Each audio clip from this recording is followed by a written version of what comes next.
아,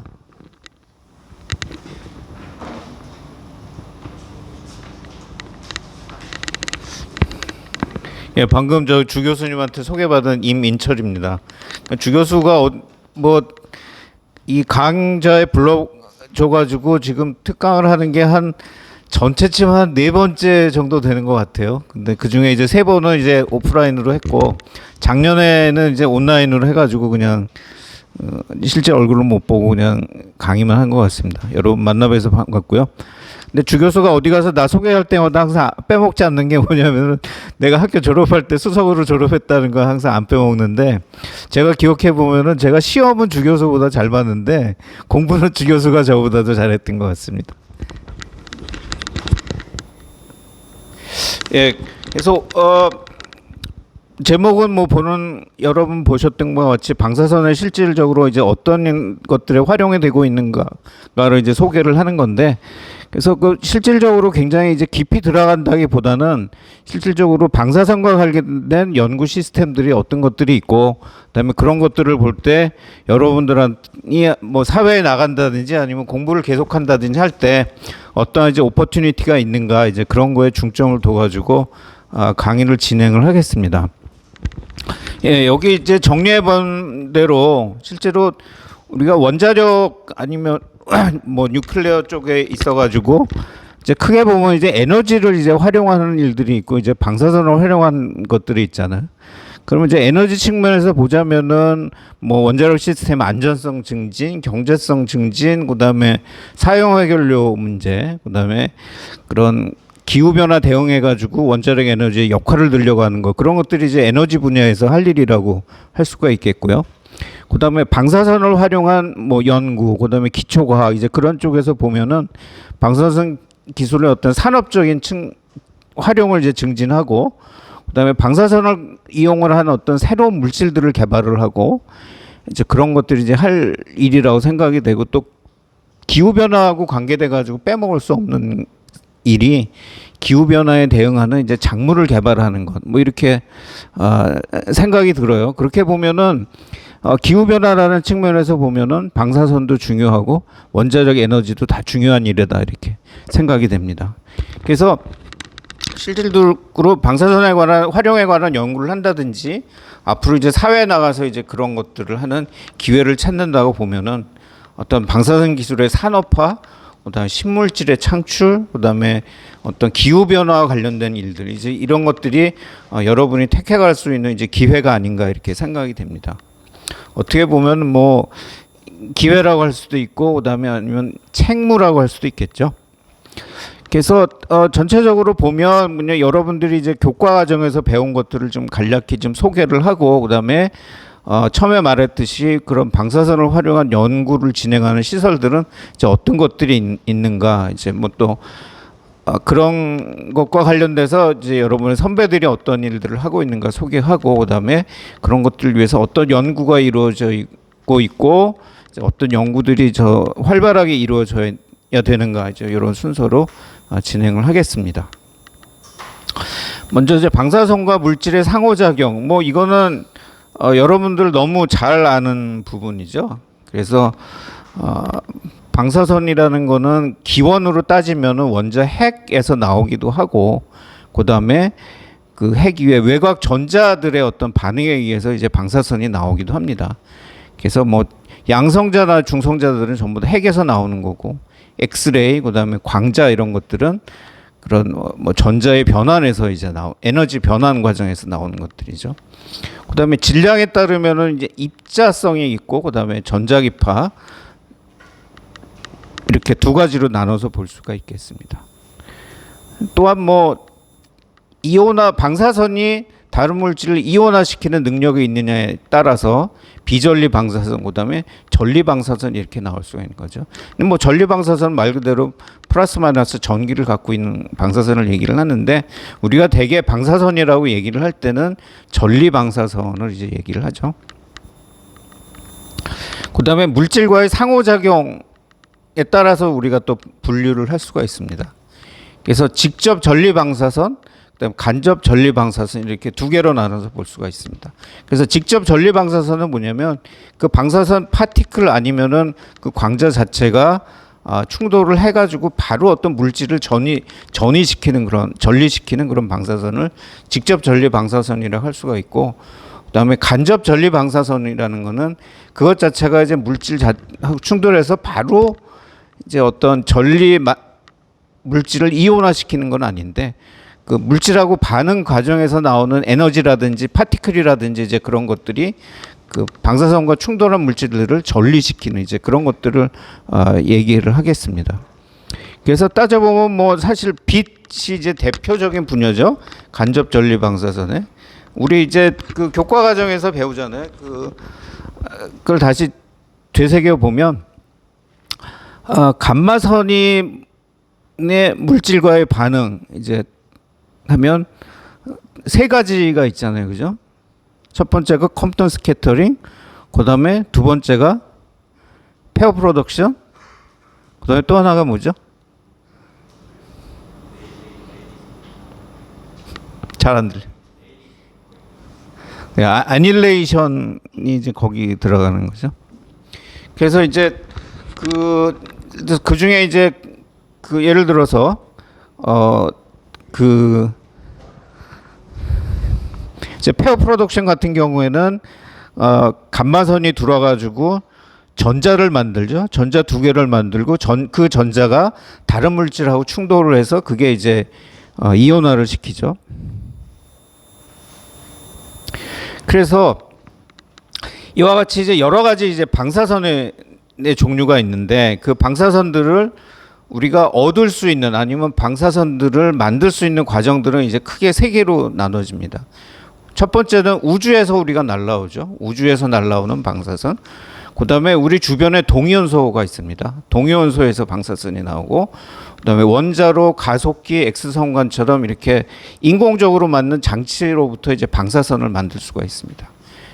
이렇게 방사선이 얻어지는 것은 그다음에 물질과의 상호작용을 하면서 여러 가지 우리가 이제 사용할 수 있는 이제 메커니즘이 있습니다. 아니면 우리가 고려해야 되는 대상이 있습니다. 첫 번째는 뭐 방사선 영향이죠. 그러니까 방사선은 우리가 산업적으로 아니면 과학적으로 쓰지만 그것으로부터 피해를 막기 위해서는 방사선에 의한 영향을 최소화해야 되겠죠.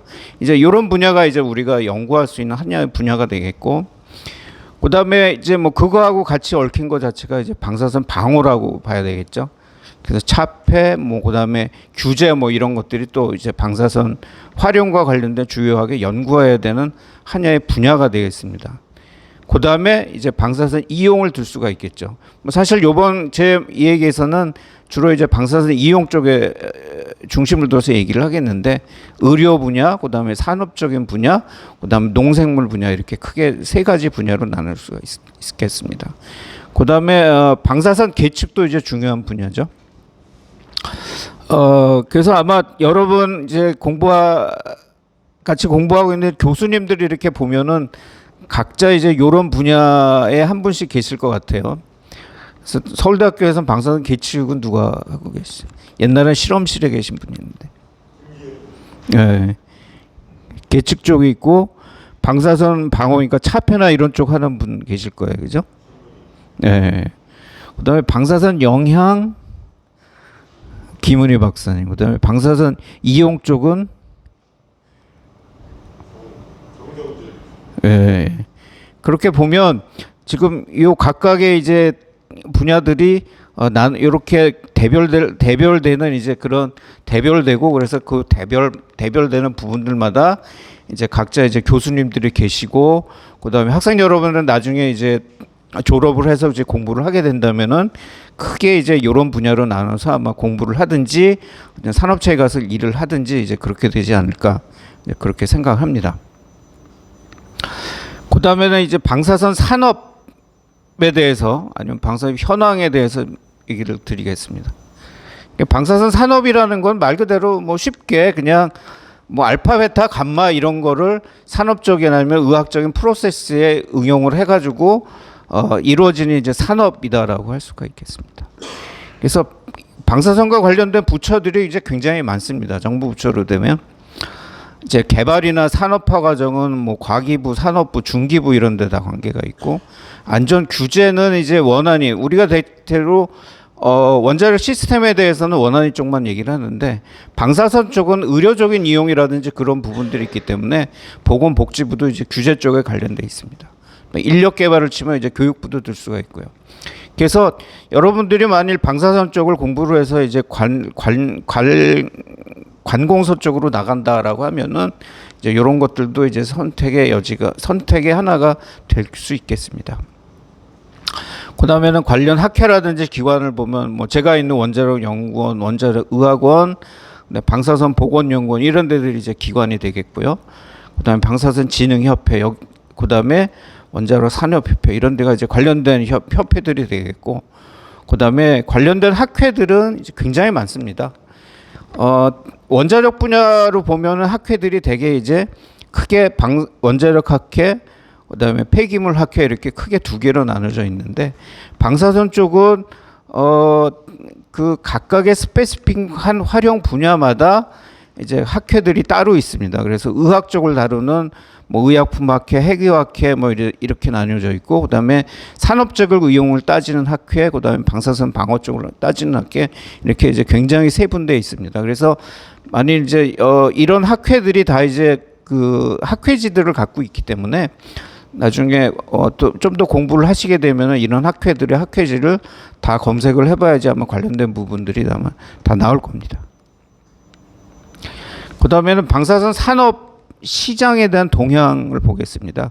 그래서 사실 시장 크기로 치면은 원자력 시스템에 비해서는 이제 굉장히 작은 시장이에요. 그래서 우리나라로 치면은 한 전체 원자력하고 방사선 전체 따진 시장의 한 10% 정도가 아마 방사선 산업과 관련된 시장이라고 할 수가 있고, 근데 미국 쪽으로 가면은 원자력 시스템 쪽이 한 40, 그다음에 방사선과 관련된 매출이 한 60% 정도로 돼가지고 이제 그게 역전이 돼버립니다. 그렇게 되는 이유는 일단 방사선 기기 쪽하고 그다음에 방사선 의료 쪽이라고 하는 이제 그런 시장들이 선진국 쪽으로 하면 우리나라보다 시장 규모가 굉장히 큽니다.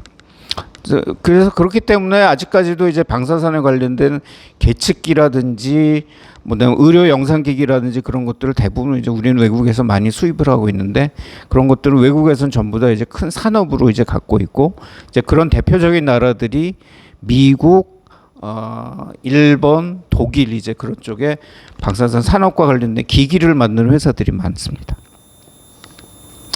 그다음에 실제로 이제 연구의 대상이 되는 아니면 활용의 그런 툴이 되는 방사선을 내는 이제 연구 시설이 우리나라에는 어떤 것들이 있는지 살펴보겠습니다.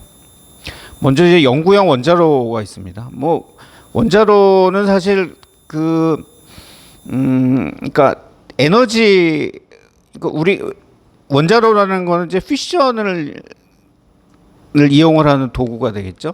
근데 이제 피션을 우리가 이제 뭐 처음에 이제 핵공학 개론 들어가서 배울 때 이제 생각을 해보면, 우라늄이 핵분열을 하면 200매부의 에너지가 나오고, 그다음에 몇 개의 그런 그 핵분열 생성물, 그다음에 200매부의 에너지, 그다음에 몇 개의 방사선이 나온다. 이렇게 이제 배우죠. 그래서 거기서 나오는 에너지를 이용하는 게 이제 파워 리액터가 되겠고, 아니면 발전로가 되겠고, 거기서 나오는 이제 2개 내지 3개의 중성자를 이용하는 툴이 이제 연구용 원자로가 되겠습니다. 그래서 연구용 원자로는 이제 평소에 사람들이 들어가서 실험도 해야 되고 이제 그런 툴이기 때문에 어떤 경납용기라든지 이제 그런 데 들어가 있는 게 아니라 큰 건물 안에 이제 이런 수조를 만들어 놓고 수조 안에 이렇게 조그만 이제 원자로가 들어가 있는 이제 그런 형태가 되겠습니다. 그래서 원자로를 이제 좀 더 이제 확대해 가지고 보면 요게 이제 원자로입니다. 원자로 용기가 되겠고, 그 안에 요만 이렇게 조그만 이제 발전호를 치면 발전호 노심이 이제 여기 있게 되겠습니다. 그래서 노심이 굉장히 작아요. 지름이 한 50cm 정도 되고, 그다음에 그거 주변으로 이제 D2O로 된 반사체가 둘러싸고 있습니다. 우리가 그 발전로 같은 경우에는 그러니까 중성자 이코노미를 좋게 하기 위해 가지고 노심에서 빠져나가는 중성자를 최소화를 해야 되겠죠. 이제 그런 식으로 이제 디자인이 돼 있지만 연구로 같은 경우에는 퓨전에서 생기는 중성자를 써야 되는 거기 때문에 중성자들이 밖으로 많이 빠져나가도록 이제 설계가 돼 있습니다. 그래서 이제 중성자들이 빠져나가면 여기다 이런 도관을 묻어가지고 이 도관 쪽으로 이제 중성자를 빼내고 그다음에 뭐 샤터라고 그러는데 그냥 수도꼭지라고 생각하면 됩니다. 샤터를 열면 중성자들이 빠져나와서 이제 그걸 이용해서 불성 실험을 하는 이제 할 수 있고 그다음에 뭐 중성자를 이용해서 이제 동위원소를 만든다든지 그렇게 되면 타겟을 이제 원자로 안에 넣어야 되겠는데 이 타겟을 원자로 놓으심에다 바로 넣어가지고 이제 만드는 이제 그런 형태로 원자로가 이용이 됩니다. 우리나라의 연구용 원자들이 굉장히 많습니다. 하나로 혹시 와보신 분 계세요? 손 한번 들어보세요. 아, 예. 그래서 우리 연구원에 오면 이제 30메가와트짜리 연구용 원자로가 있고, 그 다음에 경희대학교에 AGN이라고 그래가지고 10와트짜리 원자로가 있습니다. 이거 10와트짜리 경희대학교 원자로 이용해서 실험해 보신 분 있으십니까?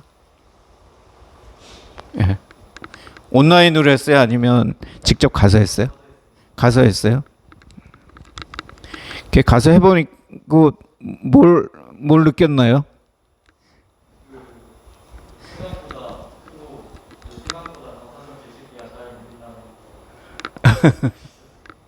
그 무슨 실험했어요?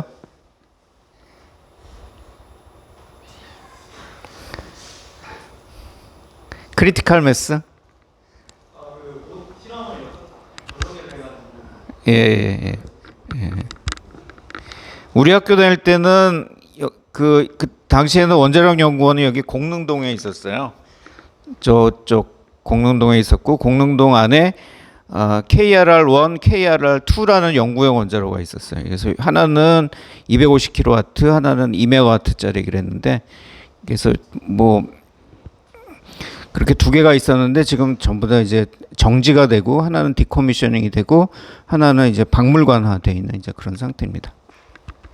그리고 부산에 옆에 이제 기장이라고 있는데 기장군이라고 있는데 거기에다가 15메가와트급의 지금 연구를 하나 짓고 있습니다. 그래서 이 원자로는 동위원소 생산 전용으로 이제 사용을 하려고 하고 있습니다. 그래서 연구용 원자로는 아까 말씀을 드렸듯이 핵분열에서 생성되는 중성자를 이용을 해서 물질의 성질을 측정하거나 이제 새로운 물질을 만드는 과학적인 장치인데 상세하게 뒤에 좀 설명을 해보도록 하겠습니다. 그래서 아까 얘기한 대로 이제 원자로에서 중성자가 생기면 이 도관을 통해 가지고 어떤 물질에다가 부닥쳐 가지고 그 물질의 성질을 알 수가 있어요. 뭐 쉽게 얘기하면 우리가 이 바닥이 뭐 딱딱한지 아니면 부드러운지 알려면 제일 쉬운 방법은 우리가 만져보는 거죠. 근데 우리가 이 바닥이 굉장히 이제 차갑거나 굉장히 뜨거워서 우리가 그걸 만지면 만져볼 수가 없다. 그럴 경우에 우리가 공을 튀겨보면 공이 이제 많이 튀겨오르면 이제 딱딱한 바닥이고 공이 조금 튀어오르면 푹신푹신한 바닥이잖아요. 그래서 우리가 직접 눈으로 볼 수 없는 아니면 만질 수 없는 그런 세계에다가 중성자를 입사를 시켜서 튀어나오는 중성자의 각도를 잰다든지 아니면 튀어나오는 중성자의 에너지 변화를 재서 그런 어떤 구조라든지 그다음에 실제로 원자들이 어떻게 바이브레이션 하고 있는지 이제 그런 것들을 볼 수가 있습니다.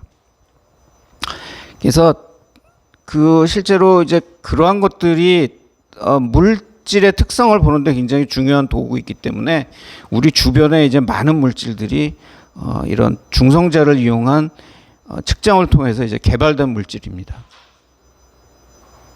뭐 대표적인 게 신용카드 칩 같은 거죠. 네, 그래서 우리 주변에 이제 중성자를 바로 볼 수는 없지만 중성자를 이용한 측정을 통해서 만든 이제 과학적인 물질들을 우리가 많이 볼 수가 있습니다. 그 다음에 두 번째 용도는 이제 방사성 동위원소를 만드는 겁니다. 그래서 이건 다 학교 그 수업 시간에 배운 거죠. N감마 리액션.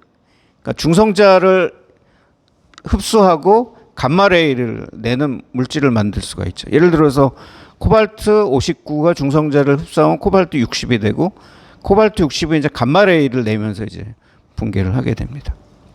이제 이런 N감마 리액션을 통해서 중성자를 만들고, 그다음에 또 뉴트론을 흡수를 해서 생긴 물질이 그것이 이제 베타레이를 내면서 베타레이를 활용을 합니다. 그래서 예를 들어서 텔륨 130이 뉴트론을 흡수하면은 아이오다인 131이 되고, 아이오다인 131이 내는 베타레이를 가지고 우리가 뭐 암치료라든지 이제 그런 데 많이 쓰죠. 특히 이제 갑상선암 치료하는데 우리가 많이 쓰죠. 그다음에 NP 리액션, 뭐 중성자를 흡수해서 프로톤을 내는 거, N알파 리액션. 그다음에 멀티스테이지 리액션. 이거는 중성자를 여러 번 흡수해 가지고 이제 새로운 물질들이 만들어지는 과정이죠. 그래서 이런 뭐 프로세스 아니면 이런 반응을 이용을 하면은 굉장히 산업적으로나 의료적으로 굉장히 유용한 원소들을 많이 만들 수가 있습니다. 상세한 거는 여기 참고 문헌이 있으니까 또 관심 있는 분은 찾아보시기 바라고요. 그다음에는 트랜스뮤테이션 도핑이라고 그래가지고 핵 변환을 통해 가지고 어떤 그 반도체의 재료를 만들 수가 있습니다. 예를 들어서 우리가 실리콘 반도체 얘기를 하잖아요. 근데 실리콘은 사실은 퓨어 실리콘은 부도체죠. 근데 부도체에다가 임퓨러티들을 넣어가지고 그걸 이제 반도체를 만들잖아요. 근데 임퓨러티를 만드는 방법 중에 하나가 이제 중성자를 쓰는 겁니다.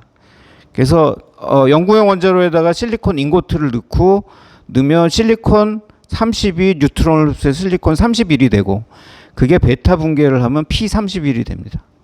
그러면 이제 P31이 들어가면은 N타입 반도체가 되는 거죠.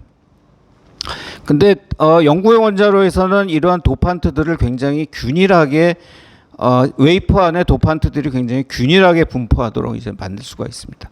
그래서 굉장히 고급 반도체를 만들 수가 있어요. 그래서 우리가 그 디퓨전, 대개 이제 반도체 웨이퍼를 만드는 건 디퓨전 프로세스를 사용을 하잖아요. 근데 디퓨전이라는 거는 말 그대로 이제 농도 차이가 있는 거잖아요. 인고트를 만들고 그 밖에서 이제 인가스를 넣어가지고 이제 만드는 건데, 그렇게 되면 어떻게 되냐면은 바깥쪽에는 인이 많고 안쪽에는 인이 적은 이제 그런 현상이 나타나요. 그렇게 되면 이제 인의 구배가 생기죠. 인의 구배가 생긴다는 거는 비저항의 구배가 생기는 거고, 그래서 반도체 칩을 만들었을 때 그것이 갖는 비저항이 칩 안에서 구배가 있기 때문에 우리가 하이 볼테이지를 걸었을 때 그 저항이 분포가 균일하지 않으면서 어느 한쪽에서는 브레이크다운이 일어날 수 있는 확률이 생기는 거죠. 그래서 이제 굉장히 고급 반도체, 그러니까 산업 전력 반도체라고 해가지고 볼테이지가 많이 걸리는 반도체 같은 경우에는 이런 중성자를 이용한 도핑을 통해서 반도체들을 만듭니다. 그래서 이제 그게 대표적으로 이제 그런 것들이 들어가는 데가 어디냐면은 하이브리드 자동차, 그다음에 이 KTX 같은 데도 굉장히 하이 볼테지가 걸리는 모터가 들어가죠. 그런데 들어가는 전력 반도체에 이런 중성자를 이용해서 만든 반도체 재료를 사용을 합니다. 뭐 대표적인 경우가 또 뭐가 있냐면은 풍력 발전도 이제 그렇죠. 그다음에 태양열 발전을 트랜스퍼할 때도 굉장히 하이 볼테이지가 걸리고 그걸 이제 변환을 통해 가지고 교류를 만들어 줘야 되는데, 그런 과정에도 이제 그 NTD 반도체들이 사용이 됩니다. 그다음에 중성자 방사화 분석입니다. 이것도 역시 이제 핵 반응을 이용한 거예요. 그래서 뭐 어떤 물질이 이제 중성자를 흡수를 하면 걔네들이 붕괴를 하면서 이제 프롬프트 감마레이를 내고, 그다음에 다른 핵종으로 변환이 되면서 딜레이드 뉴트론을 냅니다. 딜레이드 감마를 냅니다. 그래서 이런 방사선의 세기를 측정을 하면 세기와 개수를 측정을 하면은 원래 어떤 물질이 있었느냐를 알 수가 있습니다. 그래서 이게 이제 방사화 분석의 원리고요. 그렇기 때문에 이거는 굉장히 그 어떤 레퍼런스 물질이 없더라도 그 핵종의 양을 정확히, 물질의 양을 정확히 알 수가 있기 때문에 굉장히 여러 군데에서 쓰입니다. 그래서 대표적인 게 뭐 대기에 있는 그런 미세먼지의 성분 같은 거 분석하는 거, 그다음에 휴먼 바디 속에 어떤 미량의 원소들이 얼마나 분포하는가, 뭐 이제 그런 것들도 이제 이 방사화 분석을 통해 가지고 가려내고, 그다음에 어떤 그 도자기 같은 것들의 산지가 어떻게 되느냐. 근데 도자기는 결국 흙을 써가지고 만들잖아요. 근데 흙은 서울에 있는 흙하고 강진에 있는 흙하고 미량 원소가 조금씩 다르죠. 그래서 이제 어떤 도자기 시편이 발견이 되면 이게 뭐 서울에 있는 뭐 가마에서 만든 거냐, 이제 강진에서 있는 가마에서 만든 거냐, 그런 걸 알 수가 있고, 그 다음에 범죄 수사에도 활용이 됩니다. 사람마다 먹는 게 다르기 때문에 머리카락에 있는 미량 원소의 성분이 다르죠. 그래서 그런 방법, 그런 범죄 수사에도 사용이 됩니다. 그 다음에 연료전지를 분석하는데도 이제 중성자가 굉장히 좋은 툴입니다. 그래서 이게 제가 설계하고 만든 연구를 이용을 해가지고 활용 연구를 했던 게 이 분야인데요. 우리가 이제 연구용 원자로에서 이제 중성자가 나오죠. 중성자가 나오면 신칠레이터 머티리얼, 되게 이제 리튬 같은 걸 쓰는데, 리튬에다 이거를 부닥치면은 중성자가 비수로 바뀝니다. 그럼 비수로 바꾸면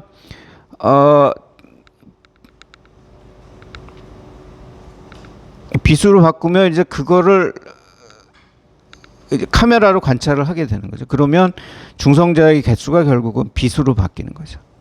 예를 들어서 여기 이제 퓨얼셀이 있으면 중성자가 이렇게 옵니다. 그러면 퓨얼셀 중에 물 같은 거는 중성자를 잘 잡아먹잖아요.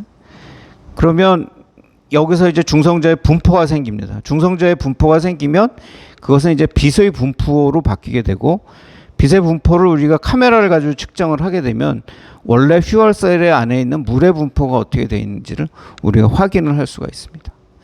그래서 이게 퓨얼셀 안에서 이제 존재하는 물의 분포인데, 이 물이 어떻게 퓨얼셀 안에서 존재하고 얼마나 많이 존재하느냐 자체가 퓨얼셀의 성능을 좌우합니다. 그래서 퓨얼셀 그 개발하는 데 있어서 중성자가 많이 쓰이고 있고요. 2013년에 세계 최초로 이제 그 수소연료 자동차를 우리 현대자동차가 양산을 했는데, 그때 이제 우리 하나로에 있는 중성자를 이용해서 그 일이 이루어졌습니다. 그 다음에는 이런 중성자를 활용을 하면 마이크로 센치 단위부터 원자 단위까지, 마이크로 단위까지 굉장히 일어나는 여러 현상들을 이제 관찰을 할 수가 있습니다. 그러니까 복합적으로 활용을 하는 거죠. 그러니까 뉴트론 디프렉션도 활용하고, 그다음에 중성자 영상도 활용하고, 이렇게 되면 굉장히 큰 구조부터 이제 작은 구조까지 알 수 있는 굉장히 좋은 툴이 됩니다. 대표적인 경우가 이제 연료전지, 아니면은 요새 배터리 있잖아요. 배터리의 양극 소재 같은 거, 이제 양극 소재를 관찰하는 데 중성자가 많이 쓰입니다. 그 다음에 이제 가속기입니다.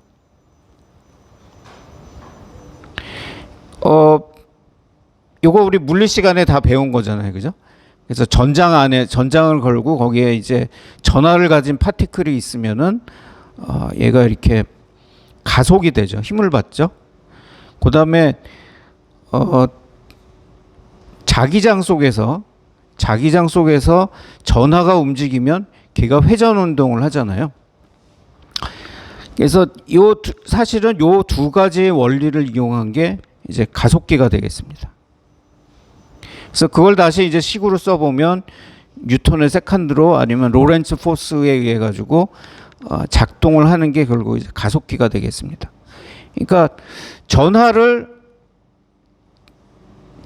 양성자든지 뭐 전자든지 전하를 만들어주고, 전하 주변에다가 전극을 걸어주면 얘가 가속이 돼서 빠른 입자를 얻을 수가 있고, 그 다음에 그 주변에다가 다시 나오는 가속된 파티클에다가 그 자장을 걸어주게 되면 전하의 운동 방향이 바뀌게 되죠. 이제 운동 방향이 바뀌게 되면서 여기서 또 감마레이, 엑스레이 같은 것들이 나옵니다. 그걸 이용을 하는 것이 결국 가속기가 되겠습니다. 그래서 이런 뭐 가속기의 종류는 이렇게 나눌 수가 있어요. 내가 어떤 입자를 가속을 하려고 하는 거냐. 즉 양성자나 중이온 같이 플러스 전기를 가진 걸 가속을 하려고 하느냐, 아니면 전자 마이너스 전기를 갖고 있고 질량이 굉장히 작은 입자를 가속을 하려고 하는 거냐. 이런 어떤 입자를 쓰느냐에 따라서 나눌 수가 있고, 그다음에 그 가속기가 긴 관을 통해서 이걸 가속을 하는 거냐, 아니면은 원으로 된 그런 궤도를 통해서 입자를 가속을 하려고 하는 거냐에 따라서 선형 가속기, 원형 가속기 이제 이렇게 나눌 수가 있습니다.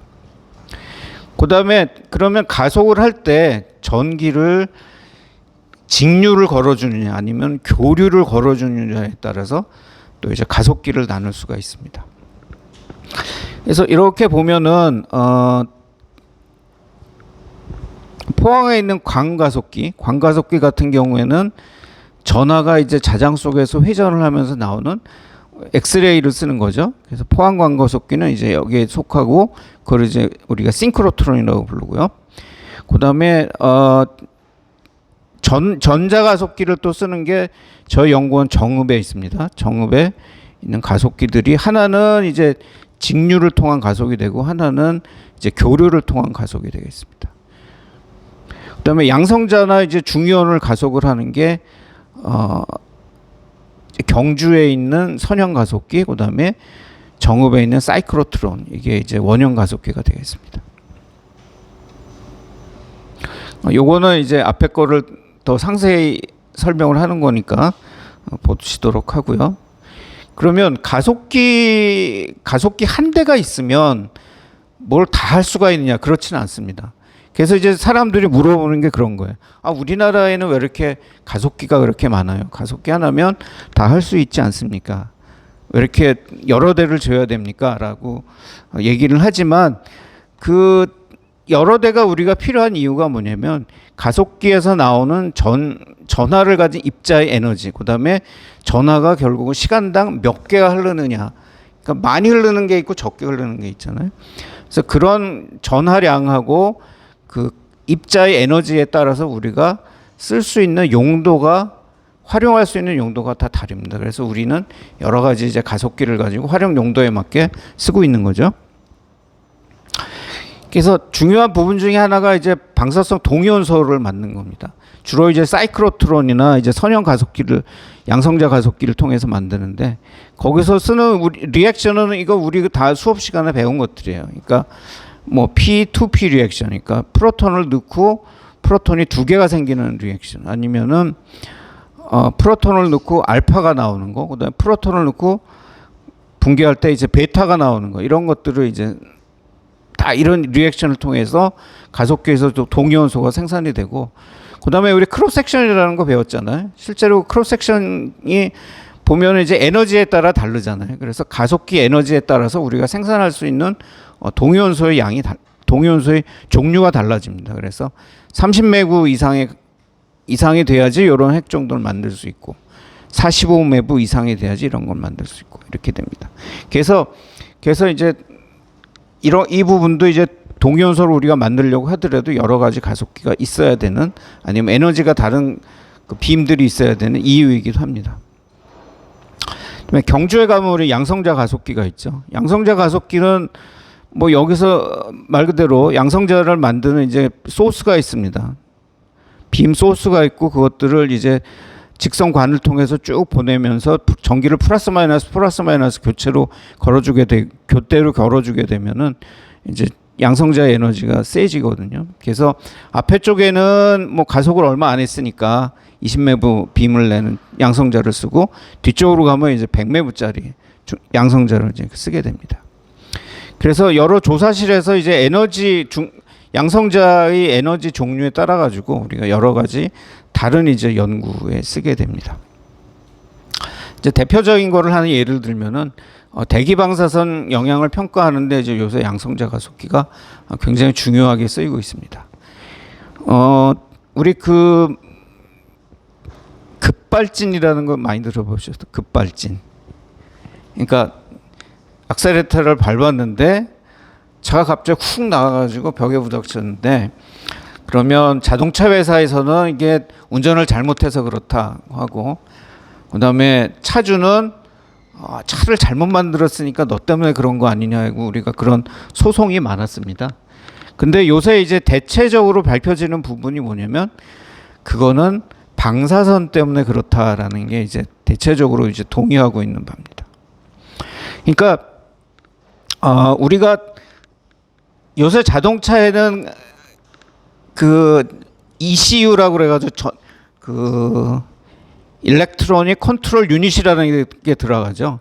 그래서 뭐 어떤 자동 제어, 자동차의 어떤 그 자동 변속기의 제어라든지 그런 부분을 이제 거기서 담당을 하고, 그래서 거기서 공기 들어가는 양, 그다음에 가스 들어가는 양, 그런 것들 다 거기서 엑셀레이터의 조작에 의해서 그걸 다 바꾸는 일을 그게 ECU가 하잖아요.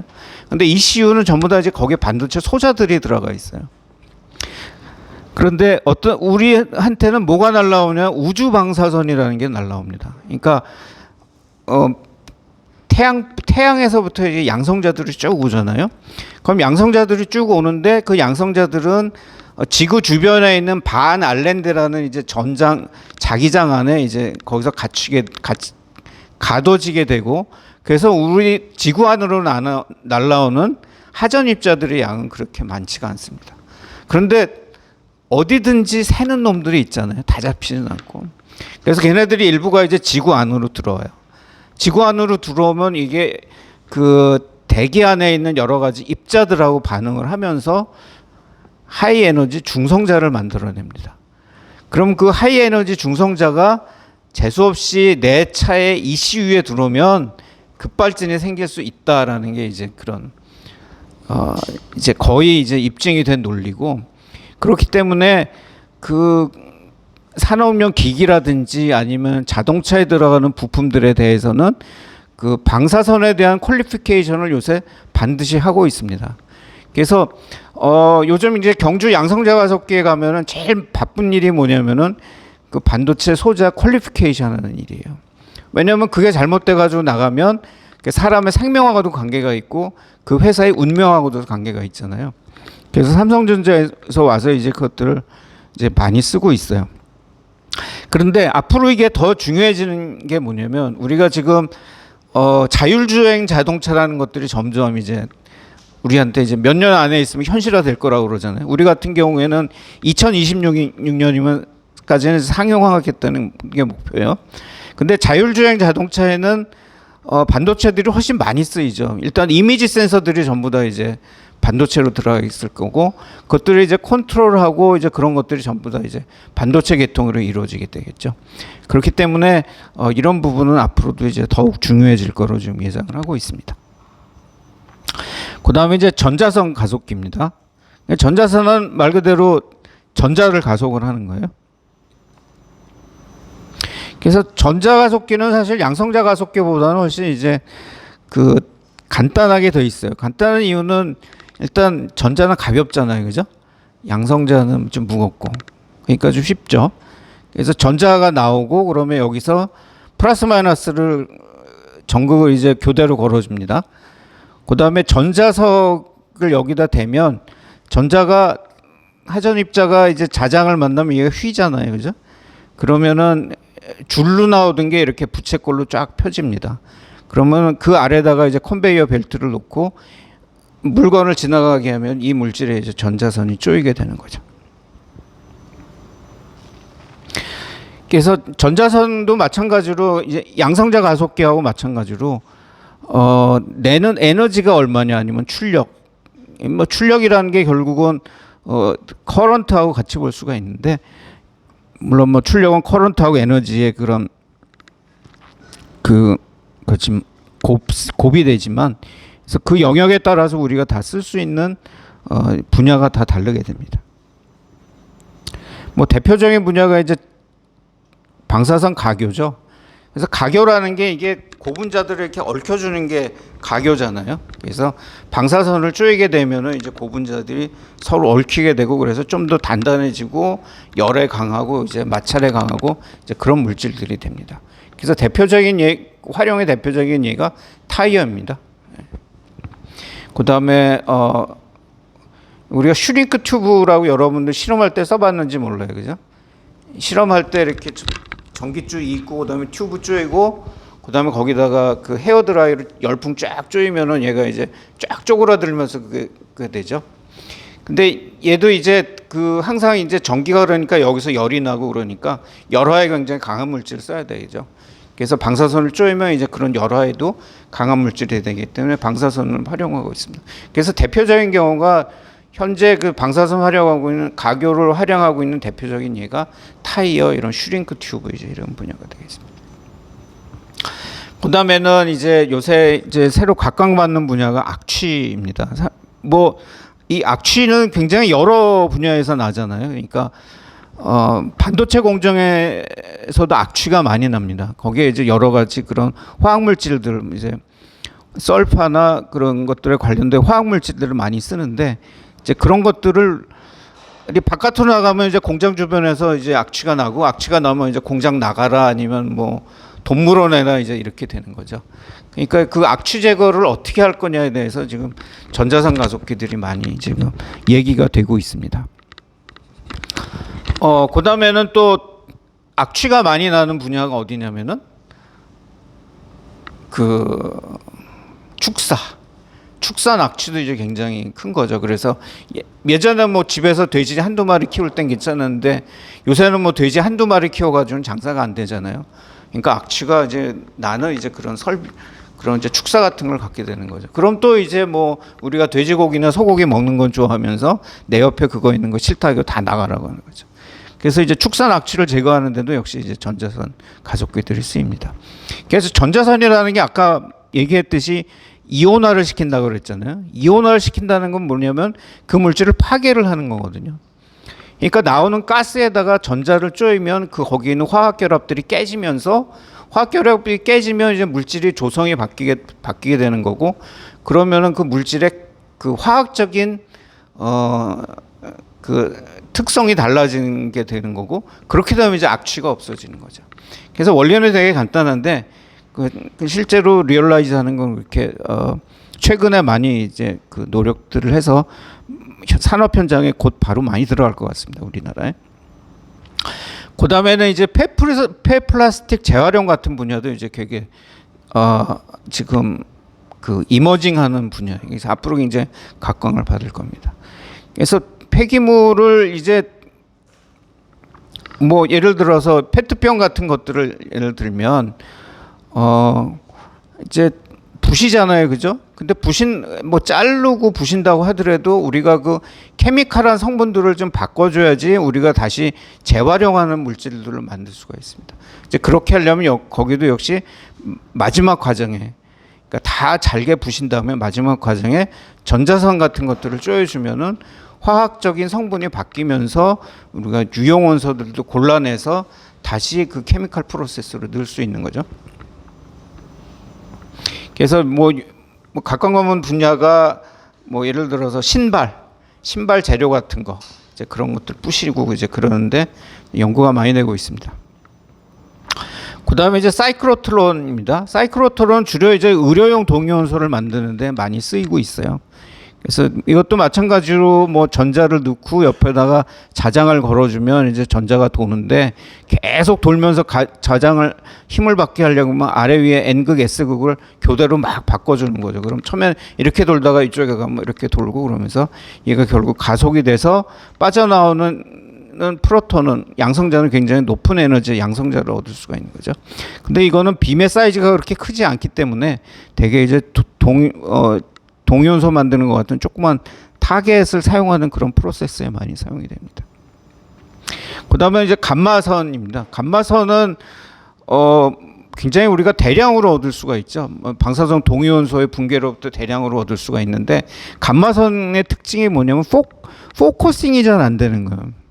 그러니까 그 엘렉트론이라든지 양성자는 전기를 갖고 있잖아요. 전기를 갖고 있기 때문에 자장을 걸면 우리가 그거를 마음대로 빔의 면적을 좁혀주든지 펴주든지 이렇게 할 수가 있어요. 그런데 그 감마선 같은 경우에는 이제 아이소트로픽하게 이렇게 나가잖아요. 그래서 차폐하기 전에는 온 방향으로 다 이제 퍼져나간단 말이에요. 그러니까 어떤 큰 방에다가 필드를 형성해 놓고 그 안에서 호모지니어스하게 우리가 이레디에이션을 해야 되는 그런 프로세스에 이제 감마선이 많이 씁니다.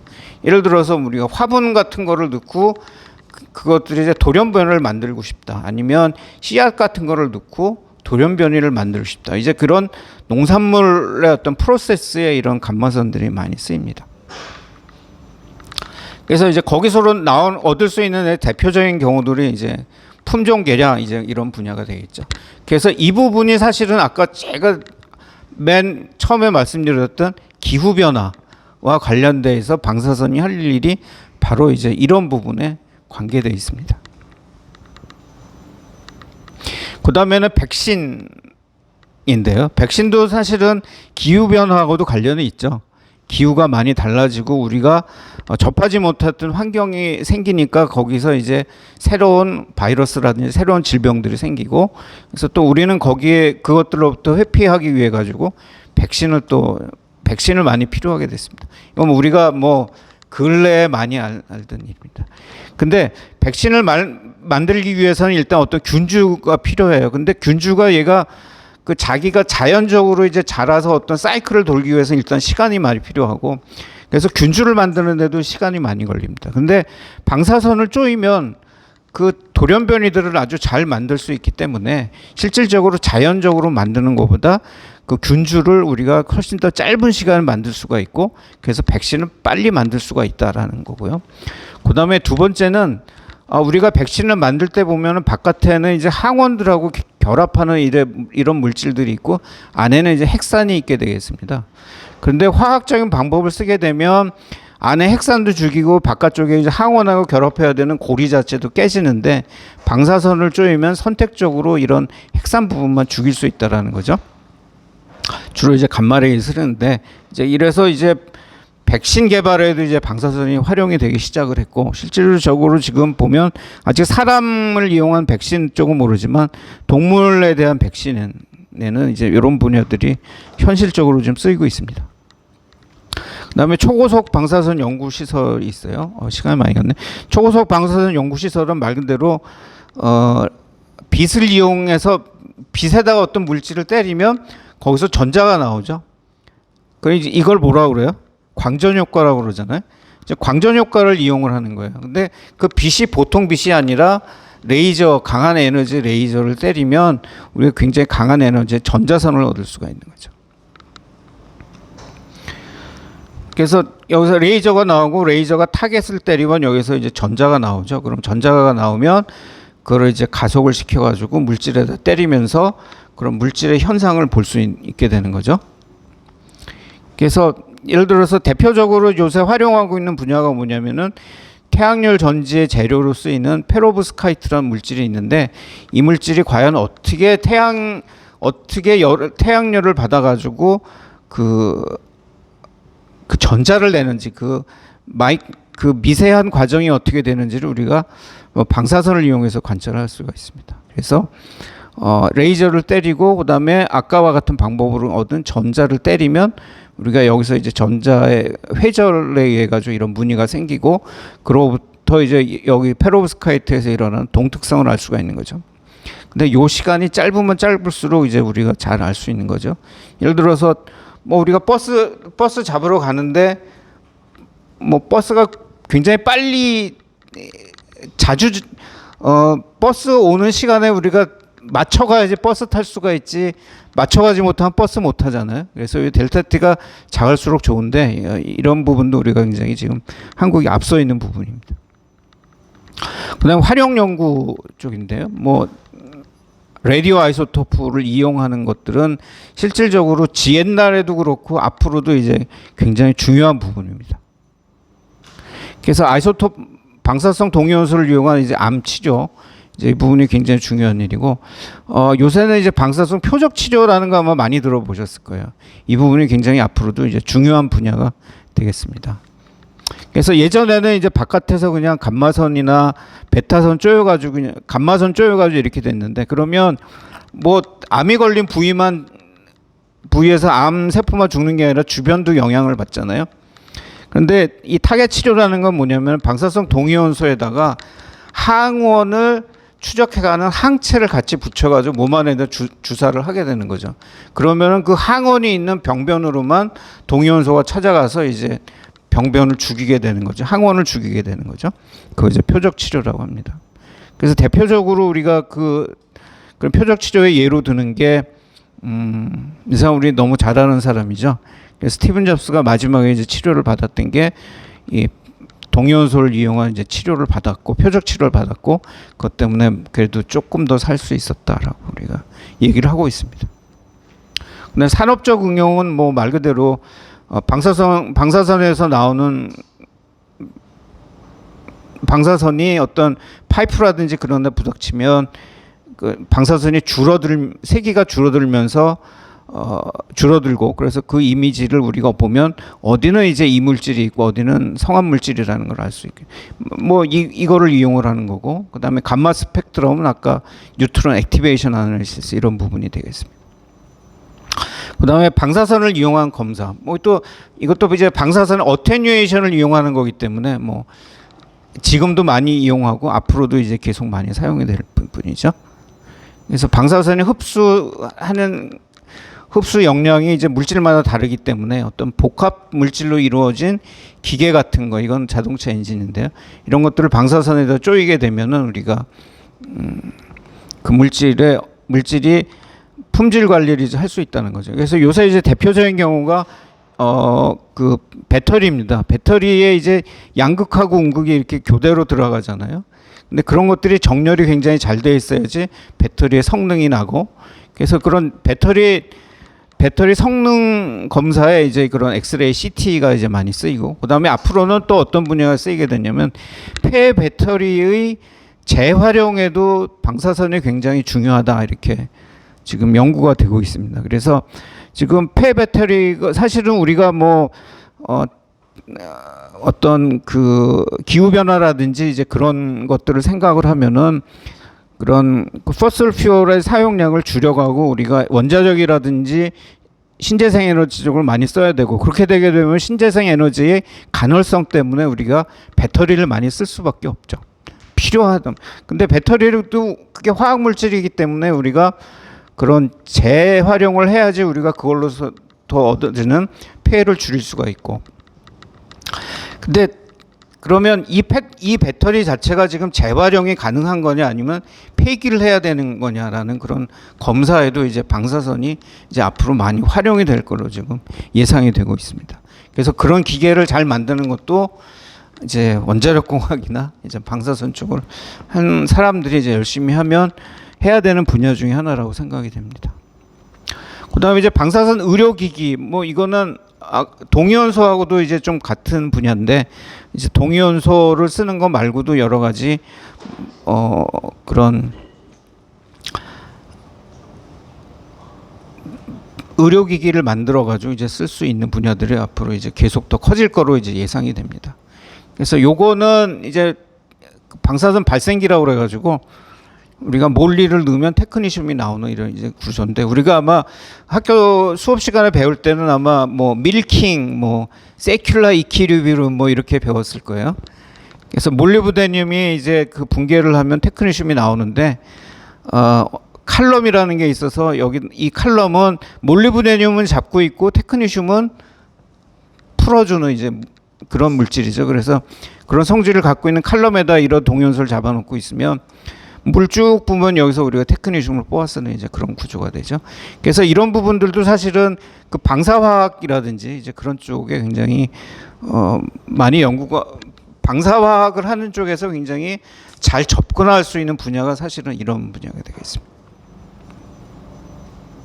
방사선 조사 쪽은 뭐 전통적으로 방사선을 이용을 하면은 이제 어떤 물질의 검사를 할 수가 있고 왜냐하면 물질마다 이제 방사선을 흡수하는 특성이 다르기 때문에 그래서 굉장히 그 뭐 고전적인 분야지만 앞으로는 더 이제 활용의 폭이 넓어지는 쪽으로 갈 거다라고 지금 예상들을 하고 있습니다. 그래서 이제 사회적으로 보자면 문화재의 진단, 보존, 복원 뭐 이런 데도 이제 방사선이 이제 많이 쓰이게 되는 거죠. 예를 들자면 이제 팔만대장경 같은 거. 뭐 성성해 보이지만 그 안에 이제 벌레가 많이 먹었거든요. 그럼 이제 그걸 어떻게 복원을 할 거냐. 그러면 그 안에다 레진을 넣고 그다음에 바깥에다 방사선을 쪼이면 그 레진들이 주변에 있는 이제 그 나무들하고 결합을 하면서 이제 그런 더 이상 디그레데이션 되는 걸 막을 수가 있겠죠. 대표적인 게 그런 겁니다. 그다음에는 그 촉매를 만드는 데도 우리가 방사선을 활용할 수 있고, 그런 대표적인 분야가 연료전지에 들어가는 촉매입니다. 지금 연료전지에 쓰는 촉매들은 이제 백금 촉매들을 많이 쓰는데 그게 너무 비싸요. 그러니까 철을 베이스로 하는 그런 촉매를 쓰면 이제 그 굉장히 이제 우리가 값싼 이제 촉매를 만들 수가 있고, 그럼 그게 이제 연료전지의 보급이 더 많아지고 그의 값을 낮추는 데도 기여가 될 거다라는 이런 기대를 갖고 있습니다. 그래서 4차 산업과 관련된 거는 뭐 어떤 모든 분야든지 마찬가지예요. 그러니까 뭐 데이터베이스, AI 이용하는 거, 이제 그런 부분들이 방사선 쪽에도 좀 들어와야 된다라는 이제 그런 얘기가 되겠습니다. 그래서 이런 부분들도 사실은 방사선이 물질하고 반응해서 생기는 그런 미케니즘, 그거를 이용한 물질들의 개발, 그다음에 내가 또 이런 빅데이터 이용이라든지 그런 데 굉장히 관심이 있다라면 이 분야도 굉장히 한번 해볼 수 있는 분야가 되겠습니다. 그다음에 이거는 이제 모델링의 시뮬레이션인데, 이 분야도 굉장히 지금 연구가 많이 필요한 분야입니다. 그러니까 지금까지는 되게 이제 방사선을 어떻게 얼만큼 쬐면 어떤 현상들이 일어나더라, 이런 현상학적인 그런 어프로치들을 많이 하는데, 그러지 말고 뭐 우리가 원자로 동력학 이제 시뮬레이션을 하듯이 방사선 조사에 의해서 나타나는 그 과정을 우리가 시뮬레이션을 한번 해보자. 시뮬레이션을 한다면 해서 우리가 정확히 예측할 수 있다면 지금보다 훨씬 값싸게 빨리 그런 방사선을 이용한 프로세스들을 개발하고 산업화를 더 잘할 수 있지 않겠느냐. 라는 이제 그런 쪽입니다. 근데 이쪽은 기본적인 그런 메커니즘에 대해서는 아직 할 분야가 많고, 특히 사람 인체 쪽으로 들어가면 사람은 기계하고 달라가지고 사람은 다 특이성이 있잖아요. 그래서 그런 부분들이 이제 극복해야 되는 분야가 되겠습니다. 그 다음에는 이거는 제가 이제 따로 만들어 본 건데, 우리가 지금 친환경 자동차, 그러니까 전기 자동차라든지 연료전지 자동차를 이제 친환경 자동차라고 부르는데, 사실 그것도 방사선과 원자력이 없으면 안 굴러갈 거다라는 게 이제 저의 판단입니다. 뭐 전기 자동차를 예를 들면 원자력 전기가 제일 싸죠. 싸고 안전하죠. 그다음에 아까도 얘기했듯이 그런 그 반도체 품질 보증의 양성자가 필요하고, 그다음에 배터리에 들어가는 물질 개발은 중성자가 아주 유용하게 쓰이고요. 그다음에 수소 자동차를 예를 들면 원자력 수소, 우리 주 교수님 많이 하시죠? 그래서 우리가 실질적으로 수소를 제일 그 현실적으로 얻을 수 있는 방법이 이제 원자력을 이용한 수소 생산이고, 그다음에 중성자를 이용한 물거동 분석이 연료전지 개발이 없어서는 안 되는 거고, 아까 잠깐 얘기하고 한 촉매 개발, 이것도 이제 우리가 방사선을 활용하면 굉장히 잘할 수 있는 분야죠.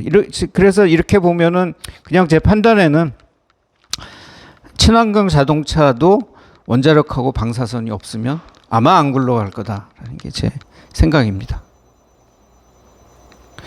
그래서 주마간산 쪽으로 이렇게 쭉 그냥 지금 현재 어떻게 쓰이고 있고 어떤 전망들이 있다라는 거 이제 얘기를 해봤는데, 뭐 굉장히 많이 쓰이고 있고, 그다음에 분야가 넓어질 거다라는 게 제 생각이고, 근데 어떤 쪽으로 넓어질 거냐, 즉 우리가 사회 전체적으로 봤을 때 사회에서 니드가 있는 그런 분야 아니면 그런 이슈들의 방사선이 많이 쓰이게 되는 것 자체가 실질적으로 많이 도움이 될 거고, 그게 또 우리가 앞으로 해야 될 분야가 아닌가라고 생각이 됩니다. 그러니까 특히 이제 재료 쪽, 반도체 재료 뭐 이런 쪽에 많이 들어가게 되는 거죠.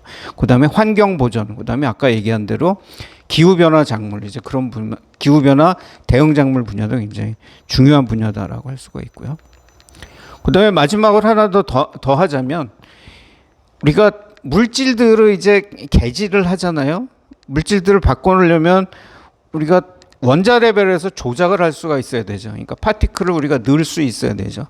그 다음에 그 파티클들이 제대로 들어가 있는지를 우리가 볼 수 있어야 되죠. 그러니까 파티클을 넣는 수단, 그 다음에 제대로 들어가 있는지를 보는 수단들이 있어야 됩니다.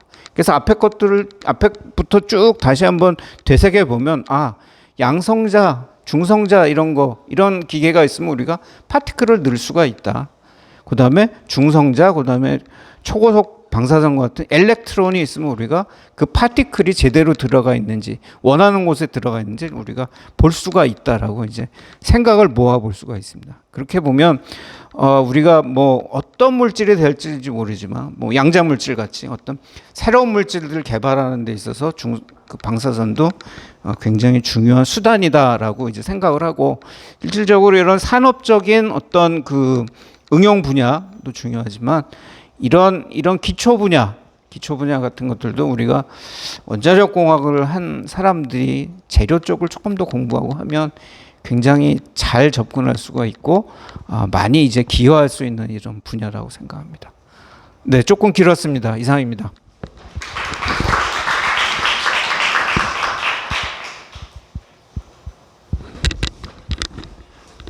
우리가 이제 보통 방사선을 허브이로 생각하는데 알파, 베타, 감마.